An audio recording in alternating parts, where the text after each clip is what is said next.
Et salut tout le monde, aujourd'hui on se retrouve pour une vidéo qui m'a été très demandée, évidemment c'est normal, sur une chaîne qui traite principalement d'aviation. La question de comment devenir pilote de ligne. Mathieu, un jeune pilote de ligne, m'a donné l'occasion de faire cette vidéo puisqu'il a écrit un livre sur comment devenir pilote de ligne justement, et aussi comment bien se préparer aux sélections. Et donc j'ai décidé de vous faire cette vidéo. Cette vidéo va se séparer en 3 axes. Une première partie, on va justement parler des écoles, des formations, des licences, modulaire, intégré, MPL, ATPL, que vous puissiez y voir un peu plus clair. Dans une deuxième partie de vidéo, on va accueillir justement Mathieu, qui va venir présenter son parcours, pourquoi il a voulu faire pilote, pourquoi il a voulu écrire un livre, qu'est-ce que compose précisément son livre. Et enfin, on fera une troisième partie avec une FAQ. Je vous avais demandé sur différents réseaux de me poser des questions auxquelles vous voudriez qu'on réponde, et du coup c'est ce qu'on va faire ensemble. On va essayer de répondre au mieux à vos questions. Je tenais à dire avant de commencer la vidéo qu'on a essayé de faire une vidéo assez complète avec un maximum d'informations pour que vous puissiez vous créer votre propre idée, mais ces informations ne regardent que nous. Il ne faut pas seulement vous baser sur cette vidéo pour vous faire un avis, aller chercher des informations ailleurs. Mais voilà, le but c'était que vous donner des informations, que vous puissiez vous créer votre avis, parce que c'est ça qui est important dans le métier de pilote de ligne, c'est vous créer votre avis par rapport à la formation, par rapport au métier, et après avec cet avis, vous créez votre propre chemin. On va pas vous donner de solution miracle pour devenir pilote de ligne, tout simplement parce qu'il y en a pas. Il y a 1000 possibilités d'arriver dans un cockpit. Mais voilà, il y a des choses à savoir avant de commencer une formation de pilote de ligne qui sont importantes. Mais après, encore une fois, il y aura personne qui va vous dire, ok, faites ça, et vous arriverez là. Et, le chemin pour arriver dans un cockpit est important. Il faut savoir différentes informations qu'on va traiter dans la vidéo et que vous verrez aussi ailleurs. Vous allez créer votre avis avec ça. Et après, vous allez créer votre chemin, mais n'oubliez pas, parce que j'ai l'impression qu'on l'oublie souvent, à la fin, c'est vous qui allez faire la différence. Quelqu'un qui est pilote de ligne actuellement peut vous dire, ok, fais exactement pareil que moi, tu seras pilote de ligne. Ça ne veut rien dire, parce qu'à la fin, c'est vous qui allez faire la différence, et pas votre ami qui vous a dit de faire ça, ça, ça, et que lui a réussi, mais ce sera peut-être pas votre cas. Donc voilà, n'oubliez pas qu'à la fin, c'est vous, et uniquement vous, qui allez faire la différence. Voilà, on va commencer par la première partie en parlant des écoles gratuites puis privées. Donc dans les écoles gratuites, vous aurez sûrement déjà entendu parler de l'ENAC, l'École nationale de l'aviation civile, ou des cadets d'Air France également, qui proposent les deux une formation de grande qualité et gratuite. Par rapport aux cadets d'Air France, il faut vous intéresser au moment où vous les postulez. Regardez s'ils sont encore disponibles. Les cadets d'Air France ne sont pas tout le temps disponible, donc renseignez-vous au moment tout simplement où vous souhaitez commencer cette formation, parce que peut-être vous regarderez cette vidéo dans 2 ans, ou peut-être vous allez commencer votre formation dans 2, 4, 5 ans, on ne sait pas. Donc voilà, il faudra vous renseigner sur les cadets d'Air France, en tout cas au moment où vous souhaitez commencer votre formation. Par rapport aux modalités pour intégrer tant l'ENAC que les cadets d'Air France, je vous laisserai également aller voir tout simplement, tant sur... il y a des vidéos, il y a des sites qui expliquent très bien les modalités pour entrer tant à l'ENAC qu'au cadet d'Air France. Et si vous êtes très jeune et que vous souhaitez vous former dans le but d'intégrer soit l'ENAC, soit les cadets d'Air France, pareil, je vous encourage à aller voir les modalités pour vous orienter au mieux, pour vous préparer au concours de ces écoles. Sachez néanmoins que pour l'ENAC, il vous faudra un très bon niveau en maths et en physique, et que ces 2 formations gratuites sont évidemment très intéressantes, mais il y a énormément de candidats pour pas beaucoup de places, donc il vous faudra une très grande motivation pour les intégrer. Voilà, à côté de ça, vous avez les formations privées.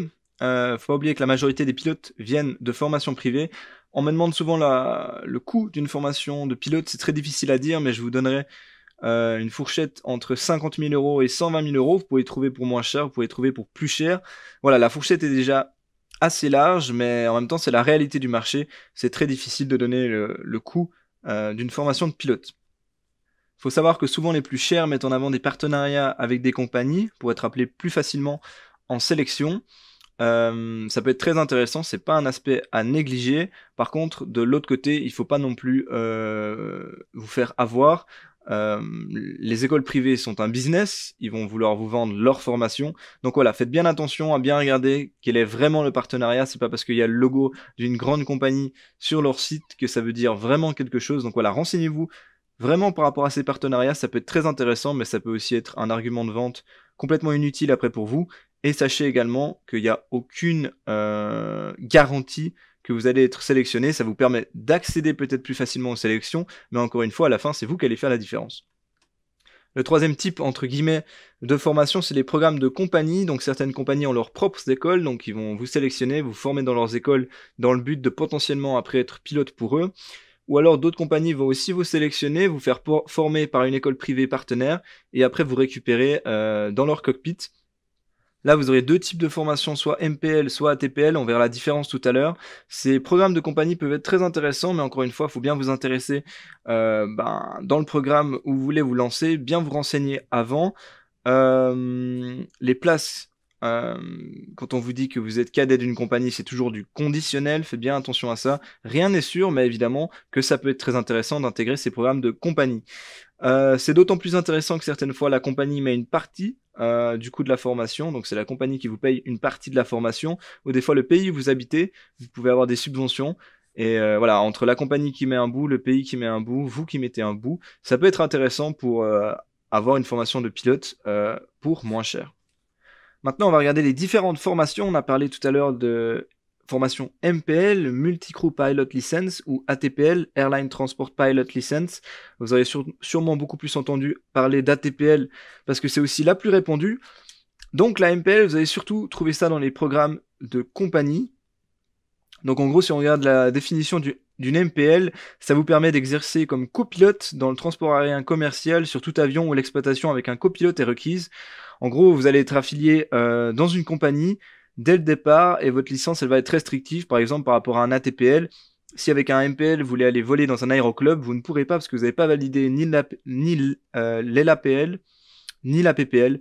Donc voilà, il faudra passer ce genre de licence si vous souhaitez par exemple voler dans un aéroclub. Mais après, tout dépend de votre profil et ce que vous voulez faire. Si votre plus grand rêve, c'est d'être assis à droite sur un avion commercial dans une grande compagnie le plus rapidement possible, évidemment que la formation MPL vous suffira. Ce qu'il faut regarder peut-être plus en détail, c'est que dans votre carrière, vous serez peut-être amené à devoir changer de travail, comme par exemple avec la situation difficile actuelle. Vous pouvez perdre votre travail et devoir rechercher un nouveau job. Et c'est clair qu'avec un ATPL, vous aurez peut-être plus d'opportunités de carrière qu'avec une MPL. Mais encore une fois, il faut regarder ce que vous avez envie de faire dans l'aérien. Tout dépend de vos envies et de vos buts en tant que pilote. Si vous voulez des informations plus détaillées sur la formation MPL, je vous invite à aller regarder dans le livre de Mathieu, qui justement donne beaucoup plus de détails par rapport au fonctionnement et au déroulement de la formation MPL. On va parler maintenant de la formation ATPL, la formation que fera la majorité d'entre vous. Donc il y a la formation ATPL en modulaire ou en intégré, je vous donnerai tout à l'heure la différence. Sachez que, avant que j'explique les différentes licences que vous aurez pour devenir pilote de ligne, si vous le faites en intégré, vous commencerez directement par faire la TPL théorique, alors qu'en modulaire, vous allez passer, comme on va le voir, par la LAPL et ensuite la PPL, mais bon, pour beaucoup directement la PPL. Voilà, donc vous avez le panneau avec toutes les licences, c'est ce que vous allez devoir faire pour devenir pilote de ligne. Donc le niveau privé, au début, vous pouvez commencer par une LAPL, mais la majorité d'entre vous, comme j'ai dit avant, feront directement la PPL théorique. Après avoir fait la pratique, vous aurez soit la LAPL, soit ensuite la PPL directement. Donc une fois que vous avez la PPL, vous allez pouvoir directement faire votre ATPL théorique. Vous pourriez aussi faire votre CPL théorique, mais c'est très peu fait, parce qu'avec un ATPL théorique, vous pouvez passer votre CPL pratique. Donc voilà, c'est un peu inutile de faire un CPL théorique, faire votre CPL pratique pour après refaire un ATPL théorique. La majorité des gens feront directement un ATPL théorique. En principe, vous faites cet ATPL théorique pendant votre mûrissement. Vous avez besoin d'heures de vol une fois que vous avez réussi à avoir votre PPL. Donc en parallèle à apprendre les différents modules de l'ATPL théorique, vous allez aller voler pour avoir suffisamment d'heures. Ensuite, vous allez faire votre CPL pratique qui vous amènera à votre licence CPL. Et enfin, vous aurez votre licence ATPL. À côté de ça, vous avez les différentes qualifications, les qualifications SEP, MEP, qui sont Single Engine Piston et Multi-Engine Piston. Le SEP, vous l'aurez normalement sur le PPL et le MEP sur le CPL. Alors après, tout dépend de ce que vous voulez faire, mais en principe, le MEP, vous l'aurez sur le CPL. Vous aurez besoin aussi d'un IR. IR, ça vous permet donc de voler pas seulement quand il fait beau, ça peut être pratique si vous voulez être pilote professionnel. Donc Instrument Rating Single Engine et après Multi-Engine. Vous commencerez normalement par le Single Engine pour avancer un maximum dans la formation en Single Engine parce que ça coûte beaucoup moins cher. Et vous ferez après le complément pour Multi-Engine. Enfin, quand vous verrez le prix de l'heure de vol en Multi-Engine, vous serez bien content d'avoir commencé par faire le Single Engine. À cela, il faudra rajouter une QC ou une QT, donc une qualification de classe ou une qualification de type. Donc ça, par exemple, si vous êtes embauché après dans une grande compagnie qui vole par exemple de l'Airbus, vous allez faire une QT sur Airbus A320. J'ai eu des questions par rapport à ça. Je vous déconseille grandement de commencer à faire une QC ou une QT avant d'avoir une place de travail, enfin un contrat de travail avec une compagnie. Tout simplement parce que vous ne savez absolument pas où vous allez être pris et du coup quel avion vous allez piloter. C'est un gros investissement aussi la QT, donc vraiment. Attendez d'avoir une place de travail pour faire une QT ou une QC. Elles sont parfois payées par les compagnies, mais souvent, c'est encore à vous de payer la QC ou la QT. Au-delà de ça, j'ai rajouté encore la MCC, qui est la Multi-Crew Coordination. C'est pas vraiment une qualification, c'est plus un certificat, mais ça, vous l'aurez besoin pour faire un travail de groupe, enfin, pour travailler en groupe, travailler en équipage dans l'avion. Le minimum pour pouvoir commencer à travailler en équipage, vous aurez besoin de votre licence CPL, donc d'avoir un IRME, donc un Instrument Rating Multi-Engine, d'avoir une QC ou une QT pour l'avion que vous allez voler, tout dépend de ce que vous avez besoin, et d'une MCC, une Multi-Crew Coordination, pour pouvoir travailler justement en équipage. Tout à l'heure, on a parlé de formation intégrée ou modulaire. Donc, la formation intégrée, comme son nom l'indique, vous êtes intégré à une école. Ça veut dire que tout est géré par une école. Si l'école se trouve à Londres, vous allez aller à Londres. Vous allez faire toutes vos théories à Londres. Vous irez à l'étranger sûrement, aux US ou ailleurs, pour faire la pratique, pour des raisons de prix et de météo. Mais voilà, tout est géré par une école. Vous rentrez dans l'école, vous connaissez peut-être rien. Vous sortez de l'école, vous êtes prêt pour postuler dans une compagnie. Il y a des avantages, il y a des désavantages, comme on a dit avant. Souvent, ces écoles qui font de l'intégré proposent des partenariats de compagnie. Encore une fois, il faut bien regarder qu'est-ce que ça veut dire et où ça mène. Les désavantages, par contre, c'est que c'est très peu flexible. Vous allez devoir aller sur le lieu où l'école se trouve et voilà, donner 2 ans et demi à cette école pour faire la formation. Donc voilà, si vous avez une famille à côté, si vous avez un métier à côté, si vous devez travailler pendant la formation, c'est impossible en intégré, bien évidemment. Donc il vous faudra avoir la somme d'argent avant de commencer une formation intégrée. Par rapport au prix, encore une fois, c'est un prix non négociable. Vous allez, l'école va vous dire combien ça va vous coûter au début. C'est un prix bloc que vous allez payer.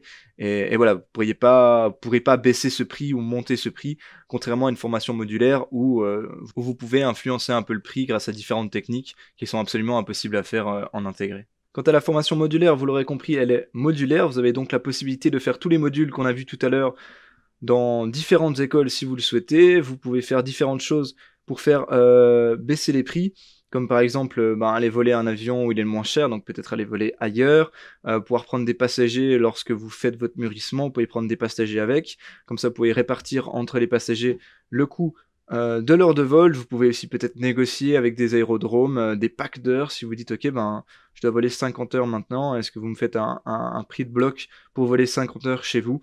Voilà, il y a différentes choses qui sont possibles, qui ne sont absolument pas possibles en intégré. À côté de ça, le modulaire, ça vous permet aussi d'avoir de la flexibilité. Ça veut dire que vous pouvez faire les modules un peu à votre rythme quand vous avez le temps et l'argent également.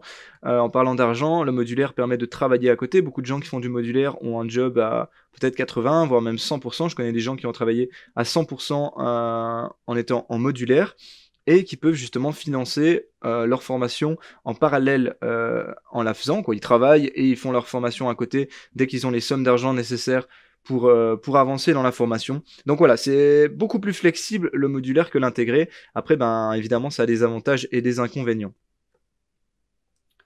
Ce que je peux vous conseiller de faire attention, c'est les prix des fois dérisoires en modulaire. Vous pouvez trouver certaines formations à des prix extrêmement bas par rapport aux prix normaux du marché. Faites attention quand même à la réputation de l'école. Votre futur employeur va quand même regarder chez qui vous avez fait vos licences professionnelles. Et évidemment, si l'école a une bonne réputation, pour lui, c'est aussi un gage de qualité quant à la formation que vous avez reçue. Donc voilà, je vous dis pas de ne pas aller prendre des formations à bon prix, mais quand même, regardez quand même un petit peu que l'école ait une bonne réputation, ça peut quand même vous aider plus tard. Voilà, on a vu les grandes lignes de la formation d'un pilote de ligne. J'espère que vous y voyez un peu plus clair. Si vous voulez plus de détails, je ne peux que vous encourager à lire le livre de Mathieu qui donne encore une fois beaucoup plus de détails par rapport à la formation, par rapport au financement et après aux sélections en compagnie. Donc voilà, ce livre est vraiment très bien, je l'ai lu moi-même et j'ai appris beaucoup de choses, plus par rapport à la partie justement des sélections en compagnie. Donc voilà, je ne peux que vous le conseiller. Quoi là, on se retrouve pour la deuxième partie de la vidéo avec Mathieu. Salut Mathieu. Salut, ça va? Bien toi. Ça va super, ouais. Nickel, donc Mathieu, tu es pilote de ligne actuellement dans une grande compagnie européenne, tu as 24 ans, et je trouvais ton profil vraiment intéressant quand tu m'as contacté pour faire une vidéo, car justement, tu es très jeune, et du coup, les informations que tu peux donner par rapport à la formation sont très actuelles, et c'est ce que je trouvais vraiment bien pour cette vidéo. Donc tu peux nous parler un peu plus de ton parcours, de ce que tu fais, comment tu l'as fait? Très bien. Alors, donc, comme tu dis, je m'appelle Mathieu, j'ai 24 ans, je suis donc actuellement pilote de ligne sur Airbus. Et donc, pour me présenter brièvement, j'ai commencé en faisant une formation économique et sociale, suivie donc d'une prépa HEC. Donc, je suis vraiment resté dans ce cursus économique et social. Ouais, quelque chose Et qui n'a ensuite, rien à en voir avec parallèle, l'aviation du coup. voilà, c'est ça, exactement. Mais en parallèle à ça, j'avais vraiment cette passion pour le planeur au début, quand j'avais à peu près 15-16 ans. Et j'ai continué un petit peu à m'intéresser à ce milieu. Et à l'âge de 18 ans, j'ai fait les cadets de l'air. Donc voilà, j'en avais déjà parlé sur d'autres publications ou sur Internet ou quoi. Mais moi, je conseille vraiment à n'importe qui veut se lancer dans l'aérien de tenter les cadets de l'air. Donc c'est un échange qui permet à une vingtaine de personnes, donc c'est un petit peu sélectif. Ça permet à une vingtaine de personnes de partir à l'étranger et de découvrir un programme aéronautique. Moi, en l'occurrence, j'étais parti en Suisse et ça m'avait permis de faire des choses incroyables à l'âge de 18 ans et c'est tout frais payé. Donc, par exemple, j'avais pu faire du Super Puma, donc de l'hélico militaire, des choses comme ça, en passager bien sûr, mais enfin, c'était des choses qui étaient complètement dingues. Et en parallèle donc à cette prépa à HEC, pendant les étés, j'étais PCB et donc ça permet d'être donc personnel complémentaire de bord, c'est-à-dire qu'on n'assure pas la fonction sûreté sécurité, mais uniquement la fonction commerciale. Donc par exemple, on faisait du service ou toutes sortes de choses comme ça. Et suite à ça, à la fin donc, de ma formation économique sociale, enfin de ma formation en prépa HEC, j'ai fait un revirement dans ma jeune vie et puis j'ai fait une école qui s'appelait à l'époque CTC Aviation, maintenant L3 Harris. À peu près, la formation a duré à peu près 2 ans et demi. Et au cours de cette formation, j'ai pu rejoindre une compagnie aérienne qui m'a ouvert les portes de mon rêve, qui est d'être pilote sur A320.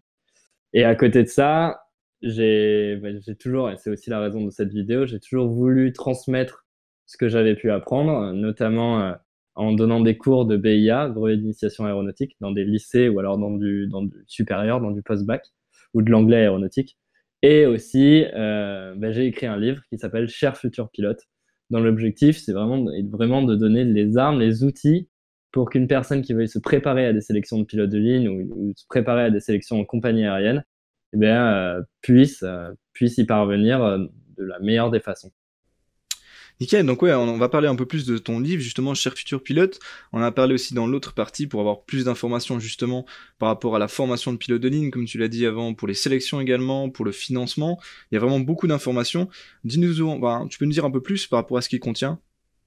Ouais, bien sûr. Donc, par rapport à ce livre, la raison pour laquelle j'ai fait ce livre, ça part d'un constat simple, hein. C'est Mathieu, le jeune Mathieu, 17 ans, qui veut devenir pilote, mais qui sait pas vraiment comment s'y prendre. Donc, qui est plutôt découragé qu'encouragé par beaucoup de professeurs ou par son entourage. Parce que vraiment, il y a une méconnaissance du métier, une méconnaissance de la formation. Et également, enfin, c'est pas un constat que je vois uniquement chez moi, mais aussi chez les jeunes à qui je donne des cours de BIA ou des élèves supérieurs, voilà, qui ont toujours cette même passion de devenir pilote, mais qui savent pas forcément, qui n'ont pas forcément les outils pour y parvenir. Et moi, donc là, je sors à peine d'une formation de pilote. J'ai la chance d'être dans une compagnie où je suis extrêmement heureux et je fais mon rêve, hein, piloter l'Airbus. Et donc, fort de cette jeune expérience et ces nouvelles toutes fraîches sur les formations et les méthodes de sélection en compagnie aérienne et en école, ben, je me suis dit que j'allais faire un livre. J'allais écrire un livre pour vraiment donner un maximum d'outils et pour faciliter et permettre aux jeunes, aux moins jeunes, hein, de bien comprendre le milieu et de vouloir se lancer dans cette formation de pilote.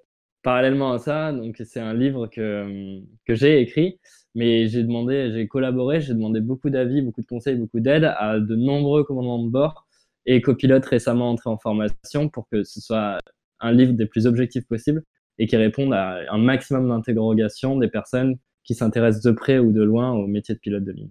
Ouais, c'est ça aussi qui est très bien dans ton livre, c'est que il y a tes infos comme quoi t'es très jeune, donc c'est très actuel les informations, mais elles sont aussi confirmées par des gens qui ont plus d'expérience, peut-être que toi, après dans le milieu de la ligne, quoi. Ouais, exactement. C'est exactement ça.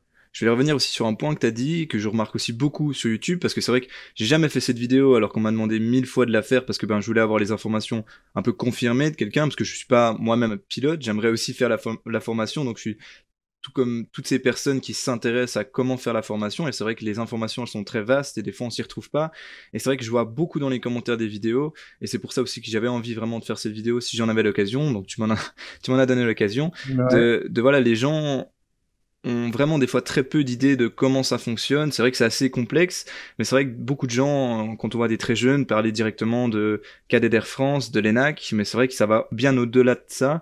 Et, euh, et voilà quoi, la majorité des pilotes ne passent pas finalement par ces filières quoi. Ouais, exactement. Non, il y a énormément de filières. Moi, c'est vraiment l'objectif de mon livre, c'est que chaque personne s'y retrouve, hein, et par rapport à la filière qui lui correspond le plus. Ce que j'ai tendance à dire, c'est qu'il n'y a pas un choix. Il y a comme tu disais dans la première partie, il y a une multitude de choix et l'objectif, c'est de trouver euh, le choix qui correspond le plus à son profil. Donc voilà, c'est pour ça que je me suis entouré de personnes qui avaient fait des modulaires en France, des personnes qui avaient fait des ATPL intégrés dans des écoles anglo-saxonnes ou françaises, ou encore des personnes qui avaient fait des MPL. Donc voilà, comme ça permet d'étendre un maximum le prisme l'étendue de toutes les formations qui sont accessibles possibles pour les aspirants pilotes de ligne et de se faire la meilleure idée de comment devenir pilote de ligne. Et sinon, donc, dans ce livre, vous retrouvez les différents cursus de formation, également des conseils de financement. Je rentre assez précisément dans ce sujet-là. Et enfin, donc, le plus gros du livre, c'est véritablement des outils pour réussir les sélections, c'est à savoir ce qu'attendent précisément les recruteurs, et puis comment se préparer, je fais une revue approfondie pardon, des entretiens de groupe, des entretiens individuels, mais je parle également en détail des mathématiques, de la physique et des tests psychomoteurs et psychotechniques. Top. Donc du coup le lien il sera dans la description. Vous pouvez le trouver très simplement le livre. Il est disponible en version numérique ou en version papier. Bien évidemment, il en va de votre choix de savoir aussi quand c'est le bon moment de se former. Ça dépend de différents facteurs. C'est à vous de vous y intéresser et de vous faire encore une fois votre propre avis. Par contre, c'est vrai que c'est toujours le bon moment de vous intéresser, de comprendre et de se préparer aux sélections pilotes, de pouvoir savoir à quoi vous attendre dans la formation de pilote et savoir aussi quel chemin vous voulez prendre. Voilà, donc maintenant on va passer à une partie de questions que vous avez voulu lui poser. Donc une question qui est beaucoup revenue, ben, c'est normal avec le rapport avec la chaîne. Est-ce que la simulation aérienne en général t'a aidé dans ta formation de pilote, que ce soit pour les sélections ou après pendant la formation? Je sais pas si t'as fait beaucoup de simulations étant plus jeune. Alors, donc j'ai beaucoup, bah alors, j'ai plus volé, j'ai plus fait de planeur en l'occurrence, hein, que de simulation aérienne. Mais donc bien sûr, déjà d'un point de vue général, bien sûr que l'aviation aide. Ça permet de développer énormément de compétences de pilote qui sont recherchées lors des sélections. Et bah alors plus précisément pour la simulation aérienne, ça m'a aidé pendant une partie de ma formation parce que donc c'est la partie MCC, on a beaucoup de flow à apprendre. Donc les mêmes flows que vous faites quand vous démarrez les moteurs ou toutes ces sortes de choses. Et en fait, avec mon colocataire, on en faisait un peu pour un peu s'imprégner de tous ces flows. Donc oui, ça m'a aidé. Ça m'a pas aidé en technique de pilotage pur, mais juste pour apprendre certains flows, oui, ça m'a complètement aidé. Et puis ensuite, ben, c'est vrai qu'on a des tests psychomoteurs, hein, pour rentrer soit en compagnie aérienne, soit dans les écoles de pilotes. Et là, ben, se faire cette sorte de gymnastique intellectuelle de pilotage ou même sur certains jeux vidéo ou toutes sortes de choses, ben ça aide une fois de plus à réussir certains, à mon avis, hein, ça aide à réussir certains tests psychomoteurs et psychotechniques. Ouais, je pense que ce que tu dis est juste. C'est pas la simulation en elle-même qui va aider, mais c'est peut-être plus le multitasking. Mais après, tu peux retrouver ça dans d'autres jeux. Mais c'est vrai que je pense qu'on peut le retrouver dans le simulateur, le fait ben, voilà, de faire plusieurs choses en même temps. Et comme tu dis, c'est gymnastique un petit peu des choses qu'on peut retrouver aussi, par exemple, sur des réseaux avec le contrôle, avoir l'habitude de, par exemple, reconnaître un call sign quand on t'appelle ou des choses comme ça, qui peuvent t'aider, je pense, dans ces tests psychomoteurs. Ouais, complètement, complètement. Honnêtement, ça aide très franchement. On a des tests psychomoteurs où ils nous demandent complètement exactement ça, hein, de gérer plusieurs choses en même temps. Et là, bah, ça peut se rapprocher d'une simulation sur P3D, sur Flight Sim. Enfin, donc oui, oui, ça peut aider, oui. Sinon, une question qui revient beaucoup aussi, c'est vrai qu'on parlait tout à l'heure un petit peu de la méconnaissance de la formation pour devenir pilote. Est-ce qu'on est obligé d'avoir un bac S pour faire pilote? Alors, donc comme je disais, hein, il faut pas forcément être bon enfin, en tout cas, il faut pas forcément avoir un bac S pour être pilote de ligne. Il faut pas avoir un niveau, faut pas être excellent, excellent en mathématiques ou en physique, toutes sortes de choses comme ça. C'est un peu des a priori qu'on a sur le métier de pilote. En vérité, ce qu'on demande, c'est un niveau de mathématiques et physique correct, parce que pendant la formation, il y a quand même certaines théories, mais qui sont pas des théories non plus extrêmement poussées. On ne demande pas de faire un doctorat en physique ou en maths, mais on nous demande d'utiliser correctement, avec précision et rapidité, des maths pratiques, parce que c'est également ce qu'on va utiliser dans l'avion, hein. C'est calculer des taux de descente de manière précise et rapide pour agir en conséquence. Voilà, donc c'est plus du bon sens, c'est plus des maths logiques et des maths de calcul mental, toutes ces sortes de choses qui sont demandées, notamment lors de sélections en compagnie ou en école, mais aussi une fois qu'on est dans l'avion. Donc tu parlais justement des sélections. C'est vrai que pour la formation, peut-être qu'un niveau de maths n'est pas nécessairement exigé extrêmement haut. Alors évidemment, si vous êtes bon en maths, ça va de toute façon pas vous pénaliser. Ça, on est tout à fait d'accord. Mais par contre, peut-être pour certaines écoles, ils demandent quand même, par exemple l'ENAC, je crois, demande quand même un niveau en maths assez élevé, mais c'est plus pour la sélection, quoi. C'est pas vraiment pour la formation Ouais, après, quoi.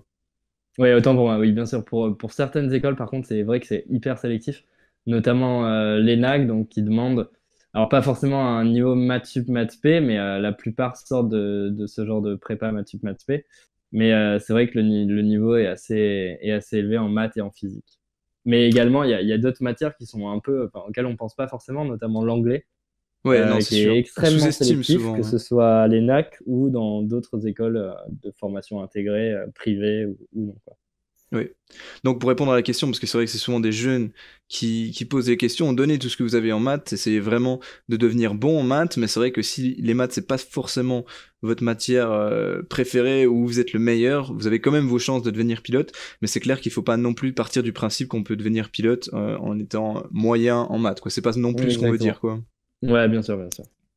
On parlait tout à l'heure justement des langues, de l'anglais, de l'allemand, de l'espagnol. C'est vrai que ben, tout dépend après dans les compagnies qu'on veut aller, mais c'est vrai que les langues, ça peut nous offrir des belles opportunités. Est-ce que pour toi, tu aurais des méthodes un petit peu, est-ce que tu as appliqué des méthodes pour devenir meilleur, ben, surtout en anglais, je pense, pour toi? Je sais pas si tu as étudié d'autres langues en parallèle également. Alors, oui, enfin, j'ai étudié d'autres langues en parallèle, notamment quand j'étais en prépa, mais c'est vrai que les langues, donc ça fait partie d'ailleurs d'une des parties de mon livre parce que c'est hyper important. Ben, c'est quelque chose qui se travaille. Donc, je donne plein de conseils dans le livre, hein. Par exemple, ben, alors le meilleur, c'est bien sûr partir dans un pays, si on veut apprendre l'anglais, dans un pays anglophone, via des organismes d'échange ou alors en étant au pair ou bah, par ses propres moyens, mais vraiment l'objectif c'est d'être en immersion. Aussi, il existe on peut trouver plein de sites internet pour trouver des tandems linguistiques. Ça, on n'y pense pas Mhm. forcément, mais c'est hyper simple de s'inscrire sur ce genre de site et dialoguer avec un anglophone, un anglo-saxon, un natif en tout cas. Et ça Oui. permet vraiment d'améliorer son niveau au jour le jour. Bien sûr, on est dans l'ère d'Internet et l'ère du clic. Donc, il y a énormément de séries, il y a énormément de journaux anglais, de podcasts sur Internet qu'on peut retrouver selon n'importe quel centre d'intérêt qu'on aime. Il y a énormément, par exemple, de podcasts sur l'Airbus A320 ou sur l'actualité de l'aérien en anglais. Et je vous conseille vraiment de faire ça. Et bah, aussi, pour ceux qui peuvent se le permettre, prendre des cours d'anglais. Il y a pas des formations qui sont forcément très onéreuses. Et en plus, ça permet, si on y donne un investissement personnel, de vraiment perfectionner son vocabulaire et sa pratique de l'anglais. Donc vraiment, il y a énormément de manières d'améliorer son niveau d'anglais et il faut être patient et en étant patient, on finit par y arriver. Nickel. D'autres questions un peu plus techniques. Bon là, ça va être difficile de répondre, je pense, mais ça venait surtout des daltoniens. Est-il possible d'être pilote en ayant une correction oculaire contre le daltonisme? Je pense que ça, tu vas répondre de façon très simple, c'est que c'est au cas par cas. Je pense qu'il faut vraiment Ouais. aller regarder un médecin aéronautique et savoir, parce que c'est très difficile de donner une généralité. Alors, c'est vrai que c'est compliqué d'y répondre et moi, je suis pas médecin et je me permettrai absolument pas de dire si vous pouvez être pilote ou non. Donc, ce que vous pouvez faire déjà dans un premier temps, c'est regarder sur le site de l'EASA, partie médicale. Vous verrez exactement ce qui est toléré et ce qui ne l'est pas pour une visite médicale et pour votre propre cas. Après, ça veut tout et rien dire parce que il y a aussi, enfin, face au médical, vraiment chaque cas est différent. Il vaut bien mieux aller voir votre ophtalmologiste ou alors voir un CEMPN, un centre d'expertise médicale de personnel navigant, qui là vous dira si oui ou non vous pouvez avoir votre classe 1 ou pas, donc votre certificat médical pour pilote de ligne. Et à savoir également, et ça j'en parle beaucoup dans le livre, que donc vous avez des réexamens réguliers hein, tous les ans, et puis ça peut aller jusqu'à tous les 6 mois, passer un certain âge. Et également, vous pouvez, si jamais voilà, votre cas est un peu particulier, vous pouvez avoir des contrôles un peu plus précis sur votre cas, savoir si vous êtes oui ou non véritablement éligible à un certificat médical. Donc voilà, tout ça bien sûr pour la sûreté et la sécurité des vols, ce qui est bien sûr extrêmement important et la chose numéro un dans l'aérien, quoi. Tu parlais justement de classe 1, je pense que plus généralement la classe 1, si on va au-delà du daltonisme et autres, c'est vraiment quelque chose à obtenir assez rapidement, je dirais, voilà, essayer de passer une classe 1, savoir si vous pouvez l'avoir ou pas, parce qu'il y a beaucoup de problèmes, on peut se dire, ok, je suis en bonne santé, j'ai pas de problème, j'aurai ma classe 1. Je pense qu'avant de faire des gros frais, en tout cas dans des licences professionnelles et autres, vraiment essayer d'être sûr qu'on peut avoir la classe 1. Ça veut pas dire qu'on l'aura toute notre vie, mais au moins qu'on l'aille de base avant d'engendrer des gros frais, quoi. Exactement, complètement, ouais. Donc après, on a un gros groupe de questions qui traitent justement de la formation. Quel parcours formation conseilles-tu à un jeune pilote qui souhaite devenir pilote de ligne? Quelle est la meilleure école de formation en France ou outre-mer pour devenir pilote de ligne justement? Quelle école recommanderais-tu pour devenir pilote de ligne chez une compagnie très connue, enfin pour des compagnies spécifiques en Europe? Beaucoup de gens veulent rentrer dans des compagnies spécifiques en Europe. Je pense que c'est toutes des questions très compliquées à répondre et c'est pour ça aussi que ton livre est là, quoi. Ouais, voilà, complètement. En fait, il existe, enfin, on le répète, on l'a déjà dit, mais c'est vrai, hein, il n'existe pas un seul parcours, une seule formation spécifique pour entrer dans telle ou telle compagnie. Vraiment, il faut, et c'est le but de ce livre, il faut que vous identifiez quel parcours vous correspond le mieux, correspond le plus à vos contraintes. Et c'est en ce sens que vous pourrez par la suite rentrer dans la compagnie enfin, du moins, avoir le métier dont vous rêvez, quoi. Mais faut vraiment bien identifier chaque type de formation et c'est que vraiment vous arriverez à devenir pilote de ligne. On a parlé pas mal de la formation, mais pas vraiment aussi du métier. C'est vrai qu'il faut aussi se poser la question très clairement avant de commencer quelque chose, de savoir si c'est vraiment ce qu'on veut. Des fois, on voit un petit peu tous les bons côtés d'être pilote de ligne. Il y avait une question par rapport justement aux inconvénients d'être pilote. On peut voir avant la formation, de se dire ok, il y aura sûrement ça, ça, ça. Mais après, quand on est pilote, souvent on en voit des nouveaux. Je sais pas si toi, tu as vu des nouveaux inconvénients que tu sous-estimais Alors, peut-être avant. non, très franchement, les inconvénients quand on fait le métier de nos rêves, hein, enfin, je pense que ça peut être le cas pour beaucoup aussi qui nous regardent, qui regardent la vidéo.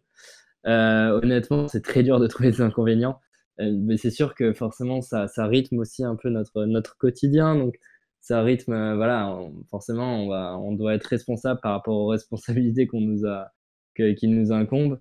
Donc, il faut avoir un train de vie quand même. Voilà, faut faire un petit peu de sport pour conserver son médical, puis pour être en forme quand on va au travail. Il faut faut toujours bien réguler son rythme de sommeil. Il faut pas sortir de manière, enfin, et boire à outrance. Enfin, faut vraiment se concentrer sur quelles sont les responsabilités de notre métier et bien sûr toujours avoir en tête que la sécurité des vols, c'est la chose la prioritaire, la chose primordiale. Donc, agir en conséquence et vraiment euh, avoir un train de vie qui corresponde à cela, quoi. Mais est-ce que c'est vraiment un inconvénient? Moi, je pense pas du tout, honnêtement. Quand on fait le métier dont on a toujours rêvé, très franchement, il n'y a pas d'inconvénient, quoi. Voilà, dernière question un peu plus personnelle. Quel a été ton vol le plus apprécié? Donc que ce soit dans ta carrière ou par loisir, et pourquoi du coup? Ouais, alors moi, donc bon, tous mes vols, hein, enfin, c'est toujours un grand plaisir de voler. Mon vol le plus apprécié, ça a été peut-être mon premier vol sur Airbus A320, où donc c'est ce qu'on appelle le base training, et on doit faire 6 décollages, 6 atterrissages. Bon, ça peut varier, mais en tout cas, c'est complètement incroyable, quoi. On est quelques cadets, on est 7 8 cadets, avec un commandant de bord, un instructeur, etc. Enfin bon, c'est encore une fois safety first, hein, la sûreté avant tout, et on fait nos premiers tours de piste. Voilà, c'est complètement dingue d'avoir été sur simulateur pendant plusieurs semaines, d'avoir énormément travaillé l'Airbus, et puis enfin de pouvoir mettre ses mains sur les commandes. C'était un souvenir complètement incroyable, quoi. Non, j'ose imaginer que ça doit être vraiment génial. Par contre, je pense que c'est aussi un vol où tu dois avoir énormément de pression, surtout peut-être le premier touché ou quelque chose comme ça, la première finale. Bon, Ouais, je sais pas si t'as le temps de te complètement. poser vraiment des questions à ce moment-là, mais c'est vrai que c'est quand même une grosse pression aussi, non? Ouais, alors, forcément, on a un petit peu de stress, hein, c'est normal. Mais une fois qu'on est assis en place avant droite et que on est à côté du commandant de bord, bah, le commandant de bord est vraiment là pour nous rassurer. Il nous sourit, il nous montre que ça va bien se passer, etc. Il nous met en confiance et on commence à se détendre un peu et à se concentrer aussi sur la tâche et pas se laisser avoir par le stress, quoi. Et honnêtement, c'est que du plaisir. C'est incroyable. C'est honnêtement, c'est le jour le plus beau de ma vie, pour sûr, quoi. C'était Ouais, vraiment non, c'est dingue. sûr que t'es aussi bien entouré pour ce genre de vol. En tout cas, Ouais. merci beaucoup Mathieu d'avoir répondu à toutes ces questions. J'espère en tout cas qu'on a pu répondre au maximum de vos questions. Si vous en avez encore, n'hésitez pas à poser vos questions dans les commentaires. Mathieu ira sûrement faire un tour dans les commentaires pour répondre à l'écrit si vraiment il y a des choses auxquelles on n'aurait pas répondu. Et puis sinon, vous pouvez retrouver son livre dans la description, encore une fois, son livre qui s'intitule donc Cher futur pilote. Merci en tout cas beaucoup Mathieu et Pas à de la souci. prochaine peut-être. Merci beaucoup. Et comme on disait, hein, c'est mon but, moi, c'est de partager un petit peu mon expérience pour qu'elle profite à l'ensemble d'entre vous. Donc vraiment, si vous avez, comme tu dis, hein, si vous avez la moindre question, c'est un plaisir de pouvoir vous y répondre. Merci beaucoup.